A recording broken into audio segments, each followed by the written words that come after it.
Hello hi ನಮಸ್ಕಾರ, welcome to food media. ನಾನು ಶರತ್ ಕುಮಾರ್. ಸ್ನೇಹಿತರೆ, ಬಾಣಂತಿಯರ ಆರೈಕೆ ಮಾಡೋದು ತುಂಬನೇ ಕಷ್ಟ, ಹಾಗೆಯೇ ತುಂಬನೇ ಎಚ್ಚರಿಕೆಯಿಂದ ಸಹ ಮಾಡಬೇಕಾಗತ್ತೆ. ಹೆರಿಗೆ ಆದ ಕ್ಷಣದಿಂದನೇ ಬಾಣಂತಿಯ ಆರೈಕೆ ಶುರುವಾಗುತ್ತೆ. ನಾವು ಬಾಣಂತಿಗೆ ಕೊಡುವಂಥ ಪ್ರತಿಯೊಂದು ಆಹಾರ ಕ್ರಮಗಳು ತುಂಬನೇ ಎಚ್ಚರಿಕೆಯಿಂದ ನೋಡ್ಕೋಬೇಕಾಗತ್ತೆ. ಬಾಣಂತಿಯ ಆರೈಕೆ ಅನ್ನೋದು ಆಯಾಯ ಪ್ರದೇಶಕ್ಕೆ ಹಾಗೆಯೇ ಆಯಾಯ ಊರುಗಳಿಗೆ ವ್ಯತ್ಯಾಸ ಆಗ್ತಾ ಹೋಗುತ್ತೆ.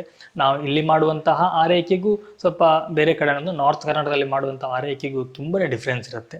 ನಮ್ಮ ಇಲ್ಲಿಯ ಹವಾಗುಣಕ್ಕೆ ಹೇಗೆ ಬೇಕು ಹಾಗೆ ಆರೈಕೆಯನ್ನು ನಾವು ಮಾಡ್ತೀವಿ, ಅಲ್ಲಿಯ ಹವಾಗುಣಕ್ಕೆ ಹೇಗೆ ಬೇಕು ಆ ರೀತಿಯ ಆರೈಕೆಯನ್ನು ಅವ್ರು ಮಾಡ್ತಾರೆ. ಆದರೆ ಇತ್ತೀಚಿನ ದಿನಗಳಲ್ಲಿ ನಮ್ಮ ರೀತಿಯೇ ಆರೈಕೆಗಳನ್ನು ಸಹ ಅವರು ಸಹ ಮಾಡ್ತಿದ್ದಾರೆ.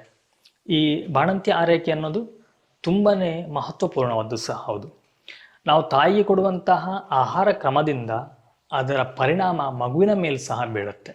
ಬಾಣಂತಿಯ ಆರೈಕೆಯಲ್ಲಿ ತುಂಬ ರೀತಿಯ ವಿಧಾನಗಳಿದೆ. ಹಲವಾರು ರೀತಿಯ ನಾಟಿ ಔಷಧಿಗಳನ್ನು ಕೊಡ್ತೀವಿ. ಆಹಾರ ಕ್ರಮದಲ್ಲೂ ಸಹ ಔಷಧಿಯ ರೂಪದಲ್ಲಿ ಅದನ್ನು ನಾವು ಕೊಡ್ತಾ ಹೋಗ್ತೀವಿ. ಇವತ್ತಿನ ವಿಡಿಯೋದಲ್ಲಿ ನಾನು ಒಂದು ಒಳ್ಳೆಯ ಬಾಣಂತಿಯ ಆಹಾರ ಪದ್ಧತಿನ ನಿಮಗೆ ತಿಳಿಸ್ತೀನಿ. ಅದಕ್ಕಿಂತ ಮುಂಚೆ ನೀವು ನಮ್ಮ ಚಾನಲ್ ಹೊಸಬರಾಗಿದ್ದರೆ ದಯವಿಟ್ಟು ಸಬ್ಸ್ಕ್ರೈಬ್ ಮಾಡಿ, ಹಾಗೆಯೇ ಪಕ್ಕದಲ್ಲಿ ಬೆಲ್ ಐಕನ್ನ ಕ್ಲಿಕ್ ಮಾಡಿ ಆಲ್ ಆಪ್ಷನ್ ಸೆಲೆಕ್ಟ್ ಮಾಡ್ಕೊಳ್ಳಿ. ನಮ್ಮ ಇದೇ ರೀತಿಯ ಪ್ರತಿಯೊಂದು ವಿಡಿಯೋಗಳ ನೋಟಿಫಿಕೇಶನ್ ಪಡಿಬೋದು. ಹಾಗೆಯೇ ವಿಡಿಯೋ ಮಿಸ್ ಮಾಡದೆ ಮೊಟ್ಟ ಮೊದಲು ನೀವು ನೋಡ್ಬೋದು. ಸ್ನೇಹಿತರೆ, ನಾನಿವತ್ತು ನಿಮಗೆ ಹೇಳಿಕೊಟ್ಟಿರುವಂಥದ್ದು ಓಮದ ಕಾಳಿನ ಗಂಜಿ. ಈ ಓಮದ ಕಾಳಿನ ಗಂಜಿನ ಹೇಗೆ ಮಾಡೋದು ಅಂತ ತಿಳಿಸ್ಕೊಡ್ತೀನಿ. ಅದ್ರ ಜೊತೆನೇ ಇದರಿಂದ ಏನೆಲ್ಲ ಬೆನಿಫಿಟ್ಗಳಿದೆ ಅನ್ನೋದು ಸಹ ನಿಮ್ಗೆ ನಾನು ತಿಳಿಸ್ತಾ ಹೋಗ್ತೀನಿ. ನಾವು ಮೊದಲಿಗೆ ಇದನ್ನು ಹೇಗೆ ಪ್ರಿಪೇರ್ ಮಾಡೋದು ಅನ್ನೋದನ್ನ ನೋಡ್ಕೊಂಬರೋಣ. ಸ್ನೇಹಿತರೆ, ನಾವಿಲ್ಲಿ ಬಾಣಂತಿಗೆ 40 ದಿನದಲ್ಲಿ ಮಾಡುವಂತಹ ಓಮದ ಗಂಜಿ ಮಾಡಲಿಕ್ಕೆ ನಾವಿಲ್ಲಿ 3/4 ಲೋಟದಷ್ಟು ಅಕ್ಕಿ ತಗೊಂಡಿದ್ದೀವಿ. ಇದರಲ್ಲಿ ಇಷ್ಟು ದೊಡ್ಡ ಲೋಟದಲ್ಲಿ 3/4 ಲೋಟದಷ್ಟು ಅಕ್ಕಿ. ನಾವು ಇದನ್ನೀಗ ಒಮ್ಮೆ ಕ್ಲೀನ್ ತೊಳ್ಕೊಬೇಕು.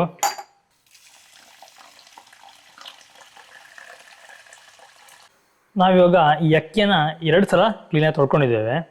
ನಾನು ಆವಾಗಲೇ ಹೇಳೋದು ಮರ್ತೋದೆ, ನಾವು ಆ್ಯಕ್ಚುಲಿ ತಗೊಂಡಿರೋದು ಸೋನಾ ಮಸೂರಿ ಅಕ್ಕಿ. ನೀವು ಸಹ ಸೋನಾ ಮಸೂರಿ ಅಕ್ಕಿನೇ ತಗೊಳ್ಳಿ. ನಾವೀಗ ತೊಳೆದಿರೋಂಥ ಅಕ್ಕಿನ ಒಂದು ಪಾತ್ರೆಗೆ ಹಾಕ್ಕೊಳ್ತಿದ್ದೇವೆ. ನಾವಿವಾಗ ಅದೇ ಲೋಟದಲ್ಲಿ 4 ಲೋಟದಷ್ಟು ನೀರನ್ನು ಹಾಕ್ಕೊಳ್ತಿದ್ದೇವೆ. ನಾವಿವಾಗ ಇದನ್ನು ಗ್ಯಾಸಲ್ಲಿ ಇಟ್ಟಿದ್ದೇವೆ. ನೋಡಿ, ಈ ಗ್ಯಾಸಲ್ಲಿ ಇಟ್ಟು ನಾವು ಇದನ್ನು ಬೇಯಿಸಬೇಕು. ಈ ಅನ್ನ ಬೇಯಲಿ ಅಷ್ಟಾಗಿ ನಾವು ಉಳಿದಿರುವಂಥ ಮಸಾಲವನ್ನು ರೆಡಿ ಮಾಡ್ಕೊಳ್ಳೋಣ. ಸ್ನೇಹಿತರೆ, ನಾವು ಇಷ್ಟು ಐಟಮ್ನ ತೊಗೊಂಡಿದ್ದೀವಿ, ಒಂದೊಂದು ತೋರಿಸ್ತೀನಿ ನಾನು. ನಾವಿಲ್ಲಿ ಕೊತ್ತಂಬರಿ ಒಂದು 2 ಟೇಬಲ್ ಸ್ಪೂನಷ್ಟು, 5 ಬ್ಯಾಡಗಿ ಮೆಣಸು, 1 ಟೇಬಲ್ ಸ್ಪೂನಷ್ಟು ಓಮ, 10 ರಿಂದ 12 ಕಾಳು ಮೆಣಸು, 1/4 ಟೇಬಲ್ ಸ್ಪೂನಷ್ಟು ಮೆಂತೆ, ಒಂದಿಷ್ಟು ಅರಿಶಿನ ಪುಡಿ, ಒಂದಿಷ್ಟು ಸಾಸಿವೆ, ಹಾಗೆ ಅರ್ಧ ಟೇಬಲ್ ಸ್ಪೂನಷ್ಟು ಜೀರಿಗೆಯನ್ನು ತಗೊಂಡಿದ್ದೇವೆ. ನಾವಿಲ್ಲಿ ತೆಂಗಿನಕಾಯಿ ಅರ್ಧ ಗಡಿ ತಗೊಂಡಿದ್ದೇವೆ. ಅರ್ಧ ಗಡಿ ಅಂತಂದರೆ ಒಂದು ತೆಂಗಿನಕಾಯಿ, ಇಡೀ ತೆಂಗಿನಕಾಯಲ್ಲಿ ಅರ್ಧ ಭಾಗದಷ್ಟು ನಾವು ಇಲ್ಲಿ ತೆಂಗಿನಕಾಯಿ ತುರಿಯನ್ನು ತಗೊಂಡಿದ್ದೇವೆ. ನಾವಿಲ್ಲಿ ಎಲ್ಲ ಐಟಮನ್ನು ಮಿಕ್ಸಿ ಜಾರಿಗೆ ಹಾಕೊಳ್ತಿದ್ದೇವೆ. ಇಡೀರೊಂದು ಮೆಣಸನ್ನು ಈ ರೀತಿಯಾಗಿ 2 ಪೀಸಾಗಿ ಕಟ್ ಮಾಡ್ಕೊಳ್ಳಿ, ಅವಾಗ ತುಂಬ ಬೇಗ ಗ್ರೈಂಡ್ ಆಗುತ್ತೆ. ಎಲ್ಲ ಐಟಮ್ನ ಇದಕ್ಕೆ ಹಾಕೊಳ್ತಿದ್ದೇವೆ.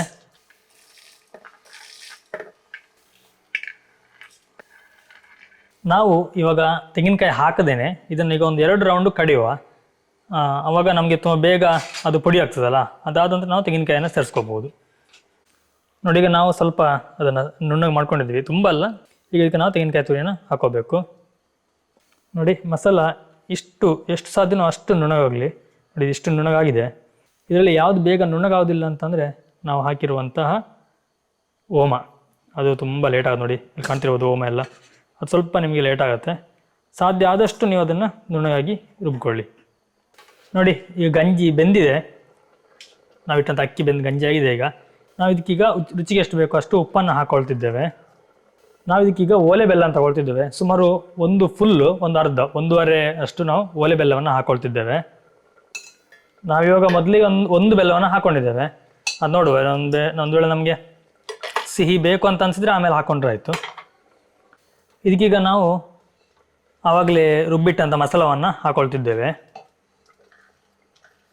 ನಾವು ಜಸ್ಟ್ ಈ ಮಿಕ್ಸಿ ಜಾರ್ಲಿರುವಂತಹ ಮಸಾಲವನ್ನು ತೆಗಿಲಿಕ್ಕೋಸ್ಕರ ಒಂದು ಅರ್ಧ ಗ್ಲಾಸಷ್ಟು, ಸಣ್ಣ ಗ್ಲಾಸಲ್ಲಿ ಅರ್ಧ ಗ್ಲಾಸ್ ನೀರನ್ನು ಹಾಕಿ ಇದನ್ನು ಸಹ ಇದಕ್ಕೆ ನಾವು ಹಾಕ್ಕೊಳ್ತಿದ್ದೇವೆ. ಇದನಿಗೆ ನಾವು ಚೆನ್ನಾಗಿ ಮಿಕ್ಸ್ ಮಾಡ್ಕೋಬೇಕು. ಬೆಲ್ಲ, ಮಸಾಲ ಹಾಗೆ ಒಳಗಿರುವಂಥ ಅನ್ನ ಎಲ್ಲ ಕ್ಲೀನಾಗಿ ಮಿಕ್ಸ್ ಆಗಲಿ. ಇದು ಇವಾಗ ಸ್ವಲ್ಪ ಕುದಿ ಬರ್ತಾ ಇರಲಿ. ಅಷ್ಟು ತನಕ ನಾವು ಇದರಲ್ಲಿರುವಂತಹ ಬೆನಿಫಿಟ್ಗಳು ಏನು ಅನ್ನೋದನ್ನ ನಾನು ನಿಮಗೆ ಹೇಳ್ತೀನಿ. ಸ್ನೇಹಿತರೆ, ಈ ಹೋಮದ ಗಂಜಿಯನ್ನು ಹೆರಿಗೆಯಾದ 40 ದಿನಗಳ ನಂತರ ಬಾಣಂತಿ ಕೊಡಲಾಗುತ್ತೆ. ಈ ಗಂಜಿನ ಕೊಡಲಿಕ್ಕೆ ಸಹ ಒಂದು ರೀಸನ್ ಇದೆ. 40 ದಿನಗಳ ತನಕ ಬಾಣಂತಿ ಯಾವುದೇ ರೀತಿಯ ಗಂಜಿ ಊಟವನ್ನು ಮಾಡಿರೋದಿಲ್ಲ. ಇದ್ರ ಮುಂಚೆ ಏನು ಮಾಡ್ತೀವಿ ನಾವು, ಅನ್ನವನ್ನು ಹಾಗೆ ಅದಕ್ಕೆ ಉಪ್ಪಿನಕಾಯಿ ಜೊತೆನೂ ಅಥವಾ ಸ್ವಲ್ಪ ಸಾರನ್ನ ಹಾಕಿ ನಾವು ಕೊಡ್ತಿರ್ತೀವಿ. ಆದರೆ 40 ದಿನಗಳ ನಂತರ ಗಂಜಿನ ಊಟ ಮಾಡಲಿಕ್ಕೆ ಪ್ರಾರಂಭ ಮಾಡಬೇಕಾಗುತ್ತೆ. ಆದರೆ ನಾವು ನೇರವಾಗಿ ಅಂದರೆ ಇಷ್ಟು ದಿನ ಅನ್ನವನ್ನು ಊಟ ಮಾಡಿ ಸಡನ್ನಾಗಿ ನಾವು ಗಂಜಿನ ಊಟಕ್ಕೆ ಕೊಡೋದ್ರಿಂದ ಬಾಣಂತಿಯ ಆರೋಗ್ಯದಲ್ಲಿ ಏರುಪೇರುಗಳಾಗುತ್ತೆ. ಇದಕ್ಕೋಸ್ಕರವಾಗಿ ಮೊದಲಿಗೆ ನಾವು ಓಮದ ಕಾಳಿನ ಗಂಜಿನ ಮಾಡಿ ಕೊಡ್ತೀವಿ. ಈ ಓಮದ ಕಾಳಿನ ಗಂಜಿನ ಮಾಡಿ ಕೊಡೋದ್ರಿಂದ ತಾಯಿಗೆ ತುಂಬ ಬೇಗ ಥಂಡಿ ಆಗುವಂಥದ್ದೆಲ್ಲ ಆಗೋದಿಲ್ಲ. ಗಂಜಿನ ತಿನ್ನೋದ್ರಿಂದ ನಿಮ್ಗೆ ಗೊತ್ತಿರ್ಬೋದು, ಆಲ್ಮೋಸ್ಟ್ ನಮ್ಮ ಬಾಡಿ ತುಂಬ ಬೇಗನೆ ತಂಪಾಗುತ್ತೆ. ಹೀಗಾಗೋದ್ರಿಂದ ತಾಯಿಗೆ ಶೀತ, ನೆಗಡಿ ಅಥವಾ ಜ್ವರ ಬರುವಂತಹ ಸಂಭವಗಳಿದೆ, ಥಂಡಿ ಆಗುತ್ತೆ ತುಂಬ ಬೇಗನೆ. ಇದರಿಂದಾಗಿ ಮಗುವಿನ ಆರೋಗ್ಯದಲ್ಲೂ ಸಹ ಇದನ್ನು ಪರಿಣಾಮವನ್ನು ಬೀರುತ್ತೆ. ಆದರೆ ಈ ರೀತಿಯಾಗಿ ನಾವು ಓಮದ ಗಂಜಿನ ಮಾಡಿ ಕೊಡೋದ್ರಿಂದ ಗಂಜಿ ತಿನ್ನಲಿಕ್ಕೆ ಬಾಣಂತಿಯ ದೇಹ ಮೆಲ್ಲನೆ ಪ್ರಿಪೇರ್ ಆಗ್ತಾ ಹೋಗುತ್ತೆ. ಹಾಗೆಯೇ ಎದೆ ಹಾಲಿನ ಗುಣಮಟ್ಟ ಸಹ ಜಾಸ್ತಿ ಆಗುತ್ತೆ. ಅಂದರೆ ಕೆಲವರಿಗೆ ಎದೆ ಹಾಲಿನ ಕೊರತೆ ಇರುತ್ತೆ.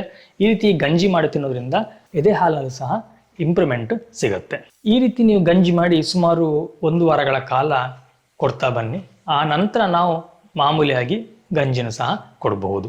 ಈ ಓಮದ ಕಾಳಿನ ಗಂಜಿನ ತಿನ್ನೋದ್ರಿಂದ ಕೇವಲ ಎದೆ ಹಾಲು ಮಾತ್ರ ಜಾಸ್ತಿ ಆಗೋದಿಲ್ಲ, ಬಾಣಂತಿಯ ದೇಹದಲ್ಲಿ ಶಕ್ತಿ ಬರುತ್ತೆ. ಹಾಗೆಯೇ ಮೈಕೈ ನೋವೆಲ್ಲ, ಬೆನ್ನೋವು ಇದೆಲ್ಲ ಸ್ವಲ್ಪ ಕಡಿಮೆ ಆಗುತ್ತೆ. ನಿಮ್ಗನ್ಸ್ಬೋದು ಈ ಓಮದ ಕಾಳಿನ ಗಂಜಿನ ತಿನ್ನೋದ್ರಿಂದ ಇಷ್ಟೇ ಬೆನಿಫಿಟಾ ಅಂಥೇಳಿ. ಇದು ನಾರ್ಮಲ್ ಆಗಿ ಗೊತ್ತಾಗುವಂಥ ಬೆನಿಫಿಟ್ಗಳು. ಇದರಿಂದ ಹಲವಾರು ರೀತಿಯ ಬೆನಿಫಿಟ್ಗಳು ಇನ್ನೂ ಸಹ ಇದೆ. ಬಟ್ ನಮ್ಗೆ ಅದನ್ನು ಹೇಳಲಿಕ್ಕೆ ಆಗೋದಿಲ್ಲ, ಇಂಥದ್ದೇ ಆಗುತ್ತೆ ಅಂತ ಹೇಳಲಿಕ್ಕೆ ಆಗೋದಿಲ್ಲ. ಆದರೆ ಬಾಣಂತಿಯ ದೇಹದಲ್ಲಿ ಬದಲಾವಣೆಗಳು ಆಗ್ತಾ ಹೋಗುತ್ತೆ. ಆರೋಗ್ಯದಲ್ಲೂ ಸಹ ಒಂದೊಳ್ಳೆಯ ಸುಧಾರಣೆಗಳು ಸಿಗ್ತಾ ಹೋಗುತ್ತೆ. ಇದರಿಂದ ಮಗುವಿನ ಆರೋಗ್ಯಕ್ಕೆ ಸಹ ಬೆನಿಫಿಟ್ಗಳು ಸಿಗುತ್ತೆ. ಈ ಗಂಜಿಯನ್ನು ತಿನ್ನಲಿಕ್ಕೆ ಸಹ ಒಂದು ಸಮಯ ಅಂತ ಇದೆ. ಇದನ್ನು ಆ್ಯಕ್ಚುಲಿ ಬೆಳಿಗ್ಗೆ ಖಾಲಿ ಹೊಟ್ಟೆಗೆ ತಿನ್ನಬೇಕು. ಈ ರೀತಿ ನೀವು ತಿನ್ನೋದ್ರಿಂದ ನಿಮ್ಮ ಹೆಲ್ತಿಗೆ ತುಂಬ ಒಳ್ಳೆಯದು. ಹಾಗೆಯೇ ನಮ್ಮ ದೇಹ ಅದರಲ್ಲಿರುವಂಥ ಅಂಶವನ್ನು ತುಂಬ ಬೇಗನೆ ತಗೊಳ್ಳುತ್ತೆ. ಹೀಗಾಗಿ ನಮ್ಮ ದೇಹಕ್ಕೆ ಬೆನಿಫಿಟ್ಗಳು ಜಾಸ್ತಿ ಸಿಗುತ್ತೆ. ನಿಮ್ಮ ತಲೆದೊಂದು ಕ್ವಶನ್ ಇರ್ಬೋದು, ಬೇರೆ ಸಮಯದಲ್ಲಿ ನಾವು ಇದನ್ನು ತಿನ್ಬೋದಲ್ಲ ಅಂಥೇಳಿ. ಬೇಡ, ನೀವು ಬೆಳಿಗ್ಗೆನೆ ಖಾಲಿ ಹೊಟ್ಟೆಯಲ್ಲಿ ತಿನ್ನಿ, ಇದು ತುಂಬಾ ಒಳ್ಳೆಯದು. ನೋಡಿ, ಇದೀಗ ಕುದಿ ಬರ್ತಾ ಉಂಟು. ಓಮದ ಗಂಜಿ ರೆಡಿ ಆಯಿತು.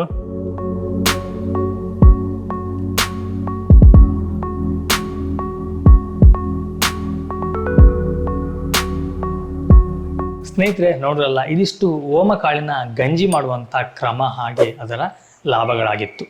ಈ ವಿಡಿಯೋ ನಿಮಗೆ ಇಷ್ಟ ಅಂದ್ಕೊಳ್ತೀನಿ. ಇಷ್ಟ ಆದರೆ ಲೈಕ್ ಕೊಡಿ, ಹಾಗೆ ಚಾನಲ್ಗೆ ಸಬ್ಸ್ಕ್ರೈಬ್ ಮಾಡೋದನ್ನ ಮರಿಬೇಡಿ. ನಾನು ನಿಮಗೆ ಮುಂದಿನ ವಿಡಿಯೋದಲ್ಲಿ ಸಿಗ್ತೇನೆ ಇದೇ ರೀತಿಯ ಒಂದೊಳ್ಳೆ ರೆಸಿಪಿ ಅಥವಾ ಒಂದೊಳ್ಳೆಯ ಗಿಡಮೂಲಿಕೆ ಅಥವಾ ಒಂದೊಳ್ಳೆಯ ಇನ್ಫಾರ್ಮೇಷನ್ ಜೊತೆ. ಥ್ಯಾಂಕ್ ಯು, ಬಾಯ್, ನಮಸ್ಕಾರ.